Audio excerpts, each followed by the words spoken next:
The second car for Hayley to try is the newest of our trio. This is the Mercedes GLA. At first glance, you may not think it's an SUV at all. It doesn't have that familiar raised ride height you would expect. But part of the reason is that this particular version comes in the AMG line trim, so it sits a little lower on its sport suspension.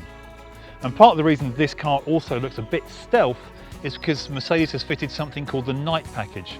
So lots of the body details, like the roof rails, the grille, and the belt line strips along the side are all black, whereas on the standard car, they would be chrome. One of the first things that strikes me about this Mercedes is it is really sleek looking. The wheels have a fantastic finish on them, and the front of the car is actually really stealth-like.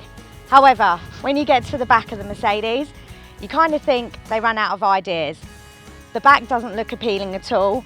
It's kind of a funny shape, and to me, it's not that nice. What I like about the interior of the Mercedes is it's really slick and gives a really smooth finish. The air vents are really nice, they're actually really stylish, and also the seats, the leather combined with the suede is really nice. Also, the dashboard is really simple, and unlike the Evoque, it doesn't have so many buttons you don't know what to do with them. One of the slightly negative things about this car is the actual in-car system. It's really fiddly to use. It's controlled by this control knob, and it's really hard to navigate. To me, if I'd be fiddling with that, I wouldn't be concentrating on the road. The boot of the Mercedes is really deceptive. From the outside, it looks really tiny. But open it up, and the golf clubs fit in.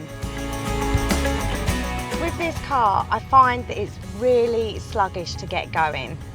Another thing that I don't really like about this car is that the gear stick is on the steering column. It's not very sensitive, so sometimes it's really hard to put it into reverse or drive. This car is lower than the other two.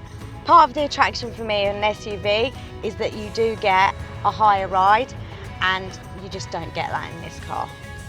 The engine in this car is quite noisy. Again, I know it's a diesel, but it really does sound like a bit of a tank.